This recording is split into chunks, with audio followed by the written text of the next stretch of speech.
You know, I'm retiring after this term. Sabihin ko sa inyo, frankly, really, for the first time, I will reveal it. Dandahan lang kasi because I do not want to disappoint people. Family ko, even the mayor, former mayor before, si Inday Sara, that's not what it.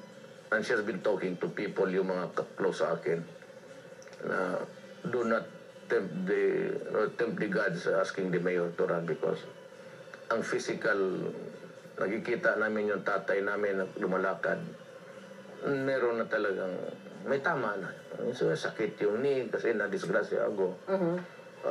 I have this headache. It's a medical issue because they're going to operate sa spine ko, which everybody, ang lahat ng close ko, even sila Sammy Oy, who used to finance my election, every election return din yung pangalan Sammy Oy, contribution.